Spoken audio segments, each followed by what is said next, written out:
لله الذي جعل الشمس والقمر بحسبان والنجم والشجر يسجدان وخلق سماء على سماء كما خلقنا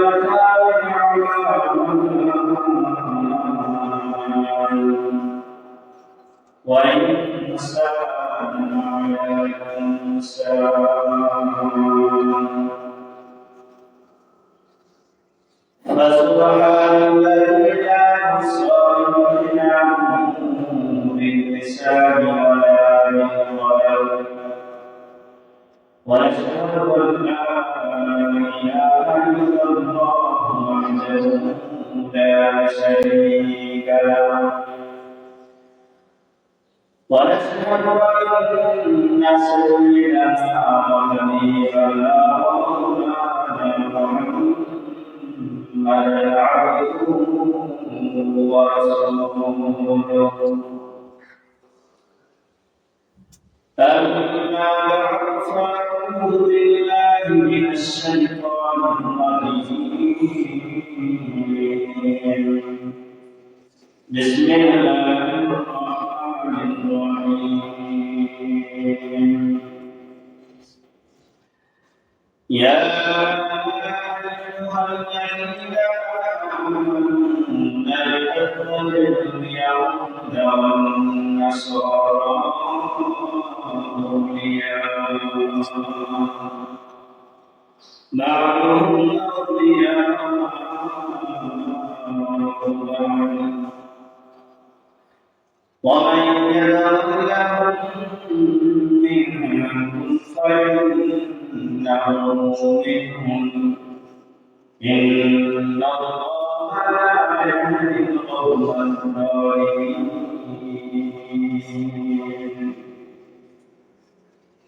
فقال رسول الله صلى الله عليه وسلم المرء مع من أحبه أو كما قال النبي عليه الصلاة والسلام صدق الله العظيم وصدق رسوله النبي الكريم ونحن على ذلك من الشاهدين والشاكرين والحمد لله رب العالمين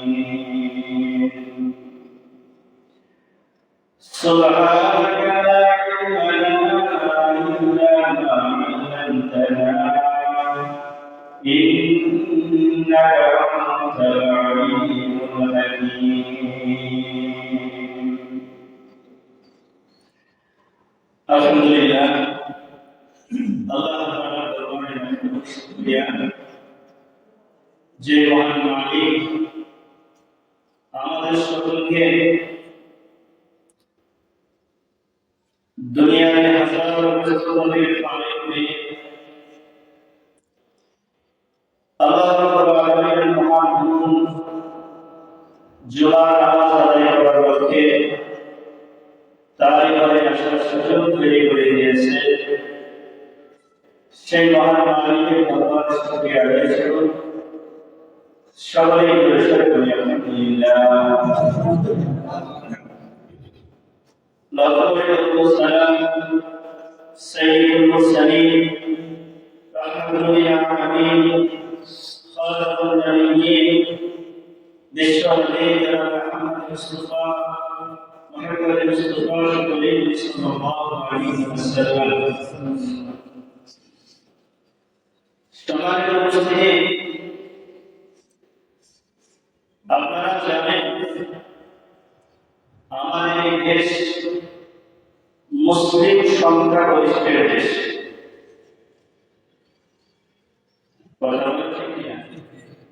মুসলিম সংখ্যাগরিষ্ঠের দেশ আমাদের সাথে সাম্প্রদায়িক সম্প্রীতির দেশ সম্মানিত উপস্থিতি, আমাদের দেশে মুসলমানগণ যেমনিভাবে স্বাধীনভাবে নিজেদের ধর্ম পালন করতে পারবে, আমি নিরাপত্তার সাথে জীবন গুজার করতে পারে, নিরাপত্তার সাথে জীবন অতিবাহিত করতে পারে, একইভাবে সকল ধর্মের সকল সম্প্রদায়ের মানুষের এই সুযোগ হয়েছে, অধিকার হয়েছে যে সে তার নিজের ধর্ম অনুযায়ী জীবন গুজার করবে, নিজের স্বাধীনতা বজায় রেখে এই বাংলাদেশের ভিতরে বসবাস করবে। এই অধিকার, এই স্বাধীনতা আমাদের সংবিধান প্রত্যেকটা ধর্মের মানুষকে দিয়ে থাকে। কথা বলে ঠিক কিনা? সম্মানিত উপস্থিতি,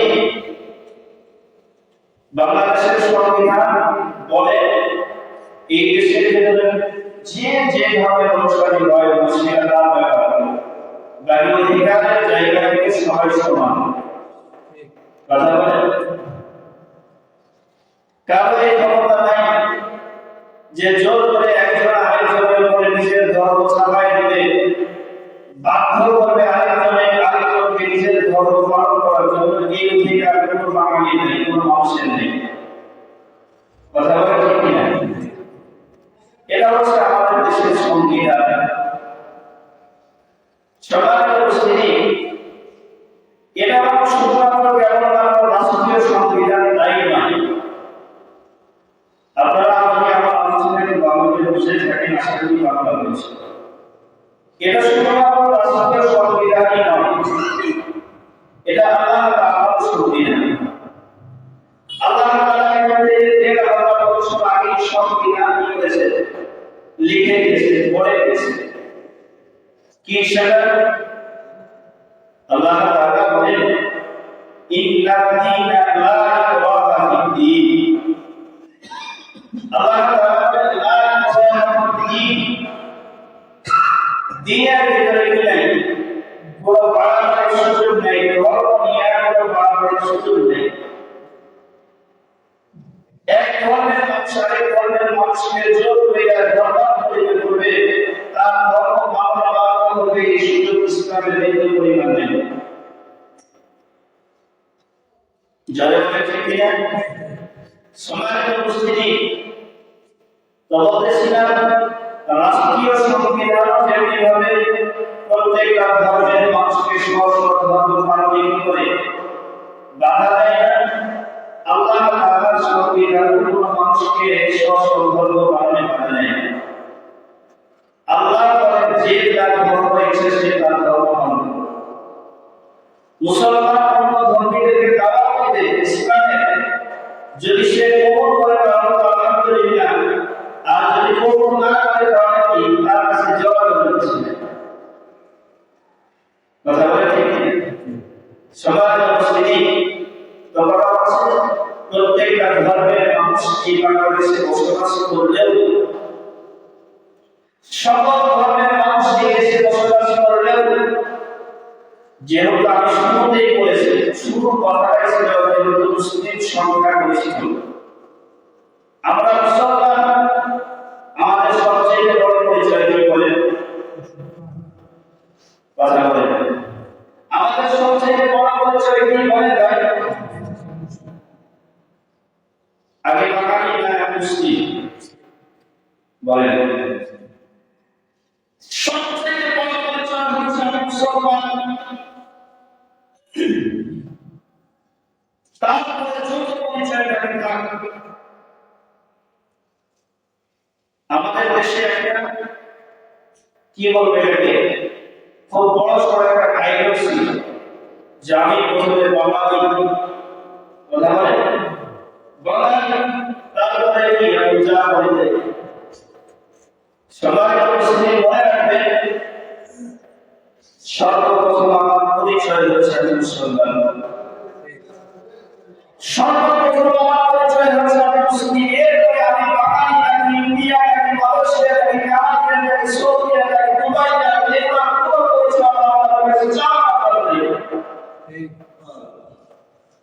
যদি মুসলিম পরিচয় আমার থাকে তাহলে আমি বাঙালি ইন্ডিয়া সোনিয়া এই পরিচয় হিন্দু মানুষ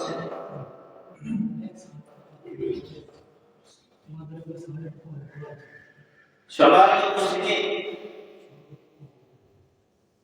এই জন্য বলতেছিলাম সর্বপ্রথম আমার প্রধান পরিচয় হচ্ছে আমি মুসলমান। আমার পরিচয় হচ্ছে আমি মুসলমান। আমার পরিচয় হচ্ছে আমি মুসলমান। এরপরে আমি যত পরিচয় লাগাই মুসলিম। কথা বলছি কিনা? সমাজের উপস্থিতি এই জন্য বলতেছিলাম যেহেতু আমি মুসলিম, সকল ধর্মের মানুষের সাথে মিলেমিশে চললেও, সকল ধর্মের মানুষ একসাথে মিশে বসবাস করলেও কোন মুসলিমকে আমার বলতেছে কোন মুসলিমকে কোন অমুসলিমকে নিজের আত্মায় জায়গা বসে কোন মুসলিমকে নিজের পরিচয় জায়গা দেওয়ার সুযোগ নেই।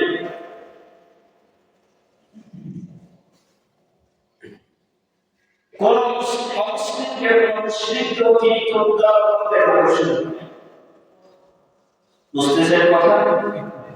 অতিরিক্ত উদারতা দেখানোর সুযোগ নেই কোন মুসলিমকে, অতিরিক্ত সহনশীলতা দেখানোর সুযোগ নেই। সবার উপস্থিতি আপনি যতই এদের প্রতি অতিরিক্ত উদারতা দেখান, যতই ভালোবাসা দেখান, যতই সহনশীলতা দেখান, আল্লাহর কসম এরা কখনোই আপনার উপরে খুশি হবে না, সন্তুষ্ট হবে না। এটা কি আমার কথা বলেন? এটা আমার কথা? এটা আল্লাহ তাআলা বলেন। আল্লাহ তাআলা বলেন ওয়ালা তাকুনু তারদু আনকা ইয়াহুদ ওয়ালা নাসারা হাত্তা তাত্তাবি'a মিল্লাতাহুম। আল্লাহ তাআলা বলেন, আল্লাহ তাআলা মুহাম্মদ রাসূলুল্লাহ সাল্লাল্লাহু আলাইহি ওয়াসাল্লামকে বলেন, রাসূল আপনি ইহুদি নাসারা কাফের মুশরিকদেরকে কি করেন? যতই কি করেন তাদের মন আকর্ষণের চেষ্টা করেন, যতই তাদের মন আকর্ষণের চেষ্টা করেন, লা তাহদা পশ্চিম কাফেররা আপনার উপরে সন্তুষ্ট হবে না, পশ্চিম কাফেররা আপনার উপরে রাজিয়া খুশি হবে না। হাত্তা তাত্তাবি'a মিল্লাতাহুম, যতক্ষণ পর্যন্ত আপনি তাদের মিল্লাতকে অনুসরণ না করবেন, যতক্ষণ পর্যন্ত আপনি তাদের ধর্মকে অ্যাকসেপ্ট না করবেন, গ্রহণ না করবেন, আল্লাহর কসম ততক্ষণ পর্যন্ত কোন মুশরিক আপনার উপরে ইমানে সন্তুষ্ট হবে না। আল্লাহ তাআলা বলেন, এর জন্য আপনি যতই এদের প্রতিষ্ঠিত করার চেষ্টা করেন, হাত্তা তাত্তাবি'a মিল্লাতাহুম, যতক্ষণ পর্যন্ত আপনি ওদের ধর্ম গ্রহণ না করবেন, লা তাহদা কখনোই এরা আপনার উপরে খুশি হবে না। এই জন্য মুসলমান খুশি হবে না। আবার যদি ওই ভাই সুযোগ পায়, বুঝলেন কথা, যদি সুযোগ পায় মুসলমানকে সাইজ করা, ওই সুযোগ করার হাত ছাড়া করতে ভুলে যায়। বুঝলেন কথা? যদি কোনোভাবে সুযোগ পায়, যদি মুসলমান সাইজ করার সুযোগ পায়, এই সুযোগ ব্যবস্থা ছাড় দিচ্ছে।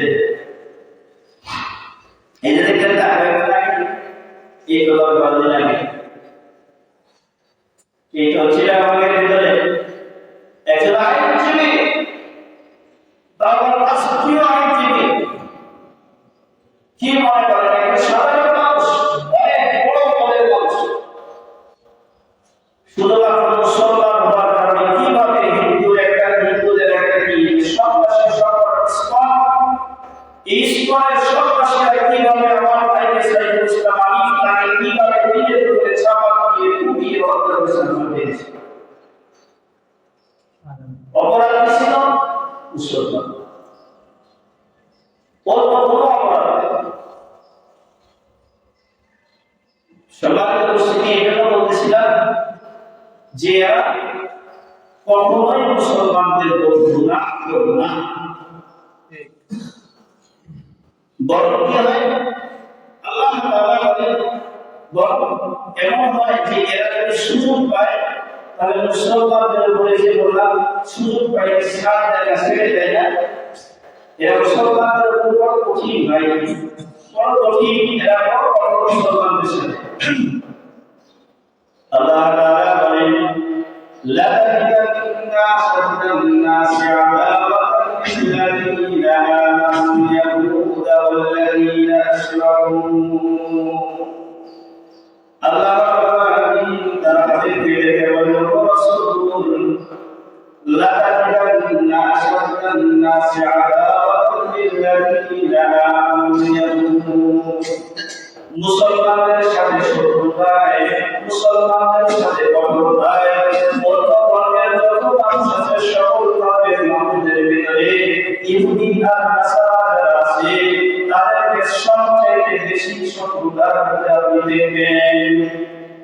সবচেয়ে বেশি শত্রুতা করে ইহুদি আর নাসারা। এরা মুসলমানদের জানের দুশমন। এই জন্য সবাই উপস্থিতি বলতেছিলাম, সকল ধর্মের মানুষ একসাথে এক জায়গায় এক দেশে বসবাস করলেও কোন অমুসলিমকে নিজের আত্মায় বলে যায় জায়গাটা শুরু যারা বলে ঠিক নেই। এটাও আমার কথা না, এটাও আমার কথা না, এটাও নির্দেশ। আল্লাহ তাআলা বলেন, ইয়া আইয়ুহাল্লাযীনা আমানু لا تتبعوا اليهود والنصارى أولياء। আল্লাহ রাব্বুল আলামিন বলেন, ও ঈমানদারেরা, যারা আল্লাহ তাআলার উপর ঈমান নিয়ে এসেছিল, যারা দুনিয়ার জমিনে আল্লাহ তাআলার একত্ববাদের উপর বিশ্বাস করলো, আমি আল্লাহ তাআলাকে দুনিয়ার ভিতরে রব বলে মেনে নিয়েছিল, মুহাম্মদ রাসূলুল্লাহ সাল্লাল্লাহু আলাইহি ওয়াসাল্লামকে নবী হিসেবে মেনে নিয়েছিল, যারা তুমি মুসলমান তারা শোনো কি আল্লাহ তাআলা বলেন, লা তাত্তাবি'উ ইয়াহুদা ওয়ান নাসারা আউলিয়া। আল্লাহ তাআলা বলেছেন, লা তাত্তাবি'উ ইয়াহুদা ওয়ান নাসারা আউলিয়া।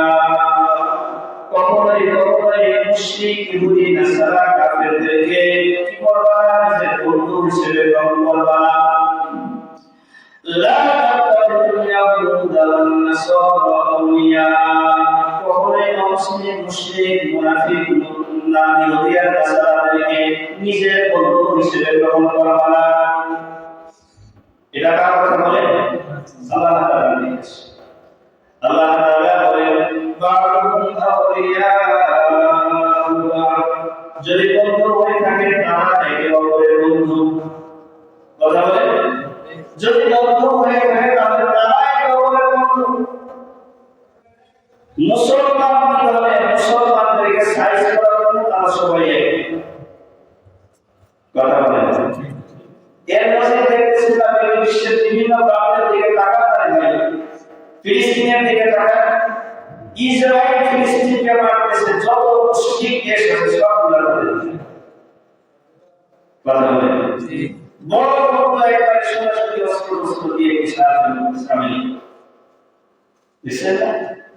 এই কথা আল্লাহ তাআলা বলেন, বা'দুহুম আউলিয়া বা'দ, তারা একে অপরের বন্ধু। কোন মুসলমানের বন্ধু তারা না, এবং তারাও কোন মুসলমানের বন্ধু হতে পারে। আল্লাহ তাআলা বলেন, ওয়ামান ইয়াতাওয়াল্লাহুম মিনকুম ফাইন্নাহু মিনহুম। আল্লাহ তাআলা বলেন, আমার নির্দেশনা অপেক্ষা করে, আমার নির্দেশ পালন করেও যদি কোন মুশরিক মুনাফিক ইহুদি আর নাসারাদেরকে নিজের বন্ধু হিসেবে গ্রহণ করো, তাহলে জেনে রাখো আমি আল্লাহ তোমাদের কিয়ামতের ময়দানে তাদের সাথে হাসরের ময়দানে উঠাবো। জেনে রাখো কিয়ামতে যে আমার নির্দেশনা অপেক্ষা করে, যদি কোন মুশরিককে নিজের বন্ধু বানাও, ফাইন্নাহু মিনহুম, আমি আল্লাহ কিয়ামতের দিন তাদের সাথে তোমাকে হাসরে উঠাবো। আর যদি কোন মুশরিকের সাথে হাসরে উঠাতে বুঝতেছেন কি অবস্থা খারাপ, কি অবস্থা হবে বুঝতেছেন? যদি কোনো মুনাফিকের সাথে, ইহুদির সাথে বা সালার সাথে কিয়ামতের ময়দানে দাঁড়ায়, হাসরের ময়দানে যদি কোনো মুশরিকের সাথে আপনাকে উঠান, তাহলে অবস্থাতে কত ভয়ানক বুঝতেই পারছেন। আল্লাহ তাআলা বলেন, ইন্নাল্লাহা লা ইয়াহদিল কওমাল যালিমিন। আর মুসলমান জেনে রাখো, যারা সীমা লঙ্ঘন করে, যারা আল্লাহ তাআলার নাফরমানি করে, আল্লাহ তাআলার কথা করে, যারা আল্লাহ তাআলার হুকুমে অবাধ্য হয়ে যারা নিজেদের মন মতো চলে, এই সমস্ত জালেমদেরকে আল্লাহ তাআলা কখনো হেদায়েত দেন না। ইন্নাল্লাহা লা ইয়াহদিল কওমাল যালিমিন। আল্লাহ তাআলা জালেমদেরকে কখনো হেদায়েত দেন না। তাহলে বলছিলাম সমাজ মুসলিম কোনভাবে কোন মুশরিককে, হিন্দু বলেন, খ্রিস্টান বলেন, নাসারা বলেন, বৌদ্ধ বলেন, কাউকেই নিজের আপন বানানো যায় না। চাই সেটা যে কোনো দরকারি কথা বুঝতেছেন, যে কোনো কারণে হোক ওদেরকে ব্যবহার করে সর্বোচ্চ জায়গা দেওয়ার অনুমতি হয়, দেওয়ার সুযোগ নেই। কথা বলেন বুঝতেছেন? মুখরা মুশরিককে ব্যবহার করে সর্বোচ্চ জায়গায় যাওয়া ইচ্ছা হয়, তাও যায়। আবার যদি এরকম হয় যে এদেরকে ব্যবহার করে কাউকে থেকে নামাবো, এই ইচ্ছা নেই, তাও সুযোগ আছে, তাও সুযোগ নেই। সবার পরিস্থিতি এটা বলতেছিলাম, কোন মুশরিককে, কোন অমুসলিমকে নিজের পরিচয় আত্মায় জায়গা দেবে। কোন মুশরিক বন্ধু যদি নিজের হয়, কোন মুশরিকের সাথে সম্পর্ক যদি হয়, এই সম্পর্ক থেকে আমাদের বাইরে কতটা ভয়ানক হবে আল্লাহ তাআলা এবং তার রাসূল কোরআন এবং হাদিসের ভিতরে অসংখ্য নজির স্থাপন করেছে। কোন মুশরিকের সাথে সম্পর্ক হলে এর পরিণতি যে কত ভয়ানক হতে পারে, এর নজির আল্লাহ তাআলা কোরআনের ভিতরে অসংখ্য স্থাপন করেছে। আমি আপনাদেরকে একটা কথা শোনাই। উকবা ইবনে আবি মুইত, কি নাম বলেন? আপনারা ঘুমাচ্ছে? ঘুমায় না। উকবা ইবনে আবি মুইত, উকবা নাম কি বলেন? উকবা। এই লোকটা মুশরিক ছিল এবং মক্কার সম্ভ্রান্ত পরিবারের মানুষ ছিল। কথা বুঝতেছেন? মুশরিক আবার মক্কার সম্ভ্রান্ত অনেক ধনী টাইপের মানুষ। এই উকবার নিয়ম ছিল যে সে মাঝে মাঝে বিভিন্ন উপলক্ষে মক্কার আরো বড় বড় নেতৃবৃন্দ, যারা বড় বড় বিজ্ঞানীরা, যারা তাদের দাওয়াত খাওয়াতে হয়। কথা বুঝতেছেন? তো একটা সময়কে দাওয়াত করছে, সাথে সাথে মুহাম্মদ রাসূলুল্লাহ সাল্লাল্লাহু আলাইহি ওয়াসাল্লাম দাওয়াত করছে। কারণ হচ্ছে নবীজি নিজেও সম্ভ্রান্ত পরিবারের মানুষ, কুরাইশ বংশের মানুষ। নবীজি বংশগত দিক দিয়ে অনেক সম্ভ্রান্ত ছিলেন। ওই বড় দিকে লক্ষ্য করে মুহাম্মদ সাল্লাল্লাহু আলাইহি ওয়াসাল্লামকে দাওয়াত করেছে।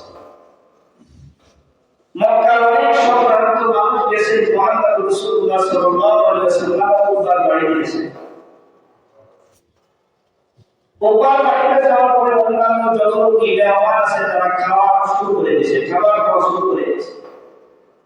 কিন্তু আল্লাহ রাসূল সাল্লাল্লাহু আলাইহি ওয়াসাল্লাম খান না। মুহাম্মদ রাসূলুল্লাহ সাল্লাল্লাহু আলাইহি ওয়াসাল্লাম খানা খান না। উকবার বলেছে, মুহাম্মদ আপনি কেন খানা খান না? সবাই যখন খানা খাইতেছে আপনি কেন খানা গ্রহণ করেন না? মুহাম্মদ রাসূলুল্লাহ সাল্লাল্লাহু আলাইহি ওয়াসাল্লাম বলে, যতক্ষণ পর্যন্ত তুমি আল্লাহ তাআলার একত্ববাদে বিশ্বাসী না হও, যতক্ষণ পর্যন্ত আল্লাহ তাআলার উপরে ঈমান না নিয়ে আসো, আমি মুহাম্মদ রাসূলুল্লাহ সাল্লাল্লাহু আলাইহি ওয়াসাল্লামকে যতক্ষণ পর্যন্ত নবী হিসেবে মেনে না নাও, ও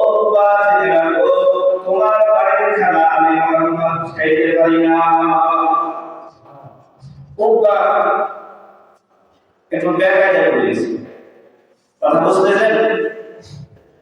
লোকরা বলে হ্যাঁ ঠিক আছে, আমি কি করলাম, আমি মুসলমান হয়ে গেলাম, ইসলাম ধর্ম গ্রহণ করে নিলাম।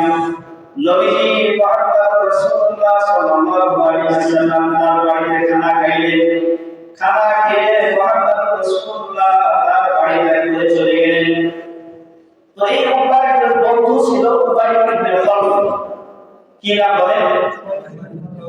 উবাই ইবনে খালফ। এই উবাই ইবনে খালফ একটু পরে চলে আসে উবার বাড়িতে। আয়েশা যেমন শুনছে উবার মুসলমান হয়ে গেছে, এত জেগে কাপড় চলে বসে।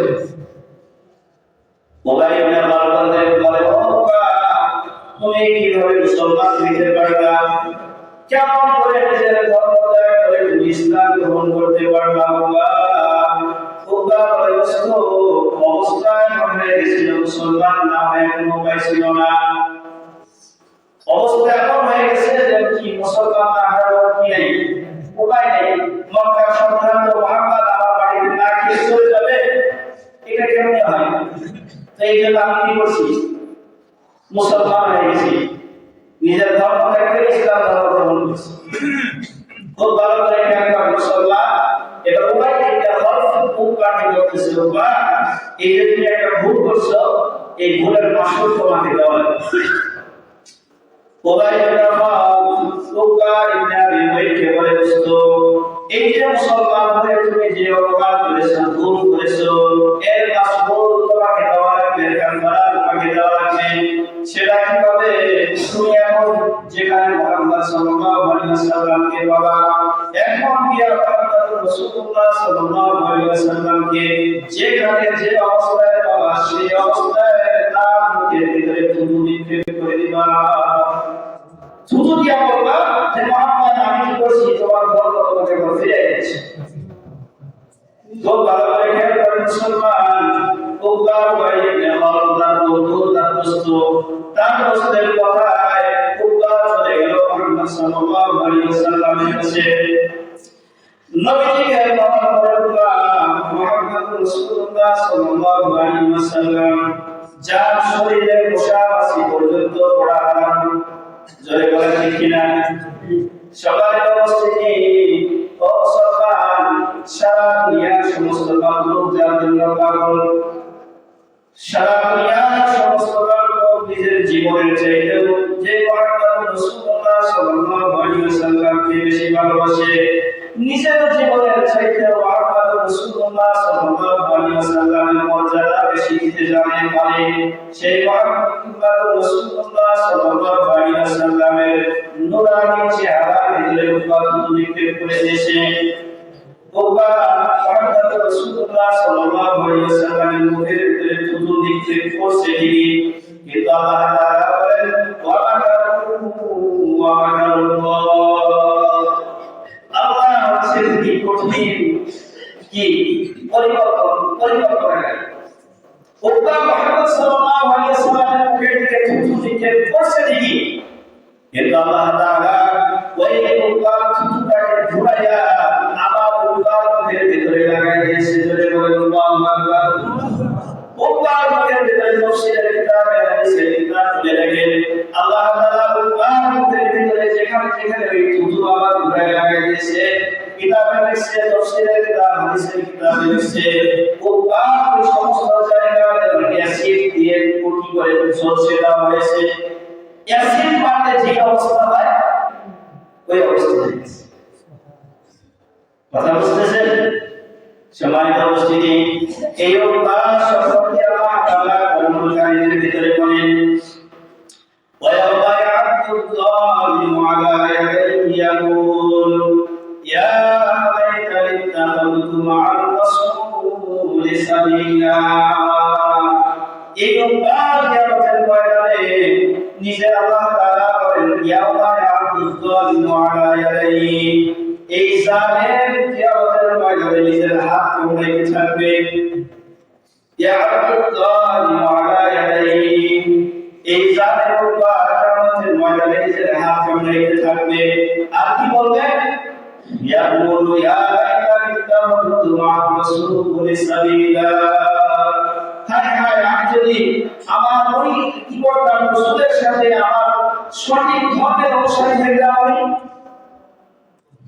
يقول يا ليتني اتخذت مع الرسول سبيلا হায় হায় আমি যদি মুহাম্মদ রাসূলুল্লাহ সাল্লাল্লাহু আলাইহি ওয়াসাল্লামের সাথে সঠিক ধর্মের অনুসারী হইতাম সঠিক ধর্মকে গ্রহণ করতাম يقول يا ليتني لم أتخذ فلانا خليلا হায় হায় আমি যদি ওকে আমার বন্ধু হিসেবে গ্রহণ না করতাম উবাই ইবনে খালফকে যদি আমি বন্ধু হিসেবে গ্রহণ না করতাম এইভাবে উপায় আমাদের ময়দানে আফসোস করতে থাকবে সবার উপস্থিতি দেখেন আল্লাহ তাআলা বড় হাকীম আল্লাহ তাআলা বড় হাকীম আল্লাহ তাআলা এখানে এই উপায় জায়গায় উপায় বলতেছে দেখো ইয়া আল্লাহ ফুলান খলিলা হায় হায় আমি ওকে কে করে আয়াতের ভাষ্যটা কে করে আল্লাহ বলেছেন উবাই ইবনে খালফ আল্লাহ এর বলতেছে কি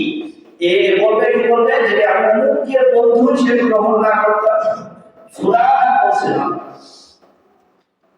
ফুলান বলছেন এখানে সরাসরি উবাই ইবনে খালফের কথা আল্লাহ তাআলা বলেন এর অর্থ হচ্ছে মুসলমান যদি ওই আয়াত উবাই ইবনে আবি মুইতের জন্য কি করা হয়েছে নাযিল করা হয়েছে আল্লাহ তাআলা উবাই ইবনে আবি মুইতকে কেন্দ্র করে যদি ওই আয়াত নাযিল করেছেন কিন্তু কিয়ামত পর্যন্ত যত মানুষ আসবে সকল মানুষের জন্য এই আয়াতের বিধান প্রযোজ্য থাকবে যারা ইহুদি মুশরিক নাসারাদের নিজের বন্ধু হিসেবে গ্রহণ করবে এরা আফসোস করতে থাকবে কিয়ামতের মাঠে ইয়া লাইতানি লাম আত্তাখিয ফুলানান খলিলা এরা আফসোস করে বলবে হায় হায় আমি কেন আমার মুখকে বন্ধু হিসেবে গ্রহণ করছিলাম কেন মুখে আমার বন্ধু বানাইছিলাম দোস্ত বানাইছিলাম একটা হিন্দুকে করতে হবে কি খ্রিস্টানকে একটা মুসলিমকে একটা গুনাহগার নাফরমান জাহান্নামের পথে চলে সবসময় তাকে কেন আমি নিজের বন্ধু বানাইছিলাম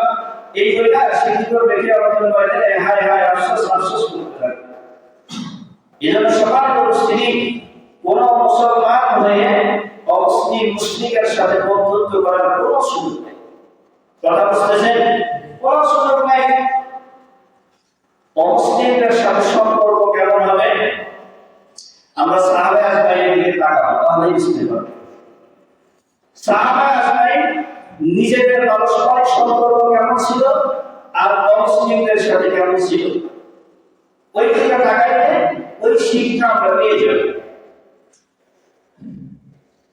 যাদের তরিক সাহাবা আজমাইনের তরিক আল্লাহ নিজেই দিয়েছে নিজে দুনিয়ার কোনো মানুষদের নেই আল্লাহ তাআলা বলেন মুহাম্মাদুর রাসূলুল্লাহ ওয়াল্লাযীনা মা'আহু আশিদ্দাa'u 'আলাল কুফফার রুহামাa'u বাইনাহুম তারাহুম রুক'আন সুজ্জাদান ইয়াবতাগুন আল্লাহ তাআলা মুহাম্মাদুর রাসূলুল্লাহ সাল্লাল্লাহু আলাইহি ওয়াসাল্লামের সাহাবীদের চরিত্র সম্পর্কে বলতেছেন এই আয়াতের ভিতরে আল্লাহ তাআলা বলেন মুহাম্মদ সাল্লাল্লাহু আলাইহি ওয়াসাল্লাম আল্লাহ তাআলার রাসূল আল্লাহ তাআলার নবী আল্লাহ তাআলার পয়গম্বর ওয়াল্লাযীনা মা'আহু আশিদ্দাa'u 'আলাল কুফফার আর মুহাম্মদ সাল্লাল্লাহু আলাইহি ওয়াসাল্লামের সাথী সাহাবী যারা মুহাম্মদ সাল্লাল্লাহু আলাইহি ওয়াসাল্লামের সাথে সার্বক্ষণিকের জন্য যারা থাকে তাদেরকে কি বলা হয় বলেন সাহাবী আল্লাহ তাআলা বলেন এই সমস্ত মানুষগুলা এই সমস্ত সাহাবীগুলা কি হয় আশিদ্দাa'u 'আলাল কুফফার কাফিরদের উপরে বড় কঠিন কাফিরদের জন্য বড় কঠিন বড় কঠোর কিন্তু রাহামা'u বাইনাহুম নিজেদের পারস্পরিক সম্পর্ক বড় কি দয়াশীল দেখেন আল্লাহ বলতেছেন আল্লাহ যে এমন যে কাফেরদের জন্য বড় কি আকর্ষণীয় কি করে দেখি আপত্তের নামে একটা নাম দেওয়া আপত্ত বড় কঠিন বড় কঠোর এটা কিন্তু রাহামা'u বাইনাহুম কিন্তু মুসলমান ও আল্লাহর সারা দুনিয়ার মানুষ তোমরা জেনে রাখো এই সমস্ত সাহাবীরা এই সমস্ত মানুষগুলা রাহামা'u বাইনাহুম নিজেদের পারস্পরিক সম্পর্ক অত্যন্ত দয়াশীল রহমশীল নিজেদের প্রতিক্রিয়াশীল কাফেরদের জন্য বড় কঠিন। এর একটা দৃষ্টান্ত দিই আমি আপনাদেরকে, তাহলে আরো ভালো বুঝতে পারবেন। বদরের যুদ্ধে, কোন যুদ্ধে বলেন? বদরের যুদ্ধ ইসলামের প্রথম যুদ্ধ, মুসলমান প্রথম যুদ্ধ। এই যুদ্ধে পুরো ঘটনাগুলো আমাদের শোনা, যতটুকু আপনারা এই আয়াতকে কেন্দ্র করে যতটুকু বলা হবে সেইটুকু বলতেছি। বদরের যুদ্ধে আপনারা জানেন মুশরিকদের সাথে মুসলমানদের আল্লাহ তাআলা কি একটা বিশাল একটা যুদ্ধ হয়েছে। মুসলমানদের পক্ষে ছিলেন মাত্র 313 জন নিরস্ত্র, অস্ত্র শস্ত্র তেমন নাই, কিন্তু মুশরিকদের পক্ষে হাজারের অধিক যারা সশস্ত্র, সবাই সুসজ্জিত অস্ত্র শস্ত্রে। এই মুশরিকদের পতাকাবাহী ছিল উযাইর ইবনে উমাইয়া। কি বলেন? উযাইর ইবনে উমাইয়া। আর মুসলমানদের পতাকাবাহী ছিল মুসআব ইবনে উমাইয়া। কথা বুঝতেছেন? মুসআব ইবনে উমাইয়া আর উযাইর ইবনে উমাইয়া দুই ভাই, নিজের দুই ভাই, এক মা এক বাবা। এক ভাই মুসলমানদের পতাকা বহন করতেছে যুদ্ধের ময়দানে, আরেক ভাই মুশরিকদের পতাকা বহন করতেছে, উযাইর ইবনে উযাইর। সম্মানিত উপস্থিতি, বদরের যুদ্ধে আপনারা জানেন অসংখ্য মুশরিকদেরকে কি করা হয়, এই সাহাবীরা হত্যা করে কি করে মেরে ফেলেন, জাহান্নামে পাঠিয়ে দেন। আল্লাহ তাআলা 1000-এর বেশি কি ফেরেশতা পাঠান বদরের যুদ্ধে। অসংখ্য মুশরিক কি হয়, নিহত হয়, মুসলমানদেরও কিছু শাহাদাত বরণ করেন। এই অসংখ্য তারা কি হয়, নিহত হয়, আবার কিছু পাকড়াও হয়, ধৃত হয়। কথা বুঝতেছেন? সম্মানিত উপস্থিতি, এদেরকে ধরে নিয়ে আসা হয়, যেগুলো কি ধরা পড়ছে এগুলো ধরে নিয়ে আসা হয়। ধরে নিয়ে এসে যুদ্ধবন্দী অবস্থায় তাদেরকে এক জায়গায় রাখা হয়, ক্যাপ্টেন। তো একদিন এই মুসআব ইবনে উমাইর, যিনি মুসলমানদের পতাকাবাহী ভাই মুসলমান, তিনি হেঁটে যাচ্ছেন এই কি বলে এটাকে যুদ্ধবন্দী ক্যাম্পের ভেতর দিয়ে। তো তিনি দেখতেছেন একজন আনসার সাহাবী এই উযাইর নিজের ভাই ছিল, ধরা পড়ে আসছে, একই কি করতেছে, শক্ত করে হাত বাঁধতেছে, দড়ি দিয়ে হাত বাঁধতেছে পেছন দিয়ে। কথা বুঝতেছেন? এই অবস্থা দেখার পরে মুসআব ইবনে উমাইর বলেন, ও মুসলমান, ও আল্লাহ সাহাবী, আনসারী সাহাবী, এই যে উযাইর দেখতেছো, এই উযাইরকে শক্ত করে দড়ি দিয়ে ভালো করে বাঁধো। খুব ভালো করে খেয়াল করেন মুসলমান, নিজের ভাই মুসআব ইবনে উমাইর বলতেছেন তাকে শক্ত করে বাঁধো, কেননা তার মা হচ্ছে অনেক টাকাওয়ালা, অনেক ধন সম্পদওয়ালা, এদের ভালো করে বাঁধো, তাদেরকে ওখানে থেকে অনেক গরিব পাওয়া যাবে। কথা বুঝতেছেন? তো নিজের ভাই মুসআব এই কথা বলতেছে, শুইনা উযাইর তার পরিচয় কারণ হয়ে গেছে। উযাইর বলতেছে, ও ভাই মুসআব, তুমি আমার ভাই, তুমি বলতেছো আমাকে শক্ত করে বাঁধার জন্য। সম্মানিত উপস্থিতি, হাদিসের কিতাব খুলে দেখেন, তারিখের কিতাব, সিরাতের কিতাব খুলে দেখেন, এই সময় মুসআব ইবনে উমাইর যে জবাব দিয়েছেন, পৃথিবীর অন্য কোনো মুসলমানের পক্ষে এই জবাব দেওয়া কঠিন। অন্য মুসলমান, সাধারণ মুসলমান হইলে এমন জবাব তার থেকে আশা করা যায় না। মুসআব ইবনে উমাইর তারিখের কিতাবের ভিতরে আসছে, হাদিসের কিতাবে আসছে, মুসআব ইবনে উমাইর বলেন, ও উযাইর, তুমি আমার ভাই না, তুমি আমার ভাই না, বরং তোমাকে যে শক্ত করে বাঁধতেছে, যেটা আল্লাহর কসম করে বলতেছি, এই হচ্ছে আমার ভাই। এই কথা আল্লাহ তাআলা বলেন, মুহাম্মাদুর রাসূলুল্লাহ ওয়াল্লাযীনা মা'আহু আশিদ্দাউ 'আলাল কুফফার রুহামাউ বাইনাহুম। এই কথা আল্লাহ তাআলা বলতেছেন যে মুহাম্মদ সাল্লাল্লাহু আলাইহি ওয়াসাল্লামের সাহাবী যারা, মুহাম্মদ সাল্লাল্লাহু আলাইহি ওয়াসাল্লামের সঙ্গী যারা, আশিদ্দাউ 'আলাল কুফফার, কাফেরদের উপরে বড় কঠিন, কিন্তু মুসলমান এক সাথে আরেক সাথের সাথে সম্পর্ক অত্যন্ত দয়াশীল। এই জন্য বলতেছি মুসলমানদের পারস্পরিক সম্পর্ক কেমন হবে, আর একজন মুসলমান হয়ে মুশরিকদের সাথে সম্পর্ক কেমন হবে, এই শিক্ষা যদি আমি দিতে চাই, সাহাবায়ে কেরামদের এই জীবনের দিকে তাকানো লাগবে। চলে বলেন ঠিক কিনা? ঠিক কিনা বলেন? সাহাবায়ে কেরামদের এই জীবনের দিকে তাকাইতে হবে যে মুশরিকদের ব্যাপারে তারা কেমন ছিল। এজন্য বলতেছি, কোনোভাবে কোন মুশরিককে নিজের বন্ধু, আত্মীয় কাকে বলে? আত্মার সাথে তার সম্পর্কটাকে আত্মীয় বলে। কথা বলেন, আত্মীয় কাকে বলে? আত্মা এক আত্মার সাথে আরেক আত্মার যার সম্পর্ক, সেই তো আত্মীয়। কোন মুশরিককে আত্মীয় বানানো যাবে না। কোন মুশরিককে, কোন হিন্দুকে, কোন খ্রিস্টানকে নিজের পরিচয়ের জায়গা দেওয়া যাবে না। হ্যাঁ, তারা সবাই এই দেশের নাগরিক হিসেবে কি করবে? সমান অধিকার নিয়েই থাকবে। এটা আল্লাহ তাআলার নির্দেশ, যেটা আমি শুরুতেই বলে আসছি। আল্লাহ তাআলা বলেন, লা ইকরাহা ফিদ-দীন, দ্বীন নিয়ে বাড়াবাড়ির সুযোগ নেই। যে যার ধর্ম পালন করবে, কিন্তু কোন মুসলমান ভাইয়ের মুশরিককে ব্যবহার করা যাবে না, বন্ধু বানানো যাবে না। আল্লাহ তাআলা আমাদের সবাইকে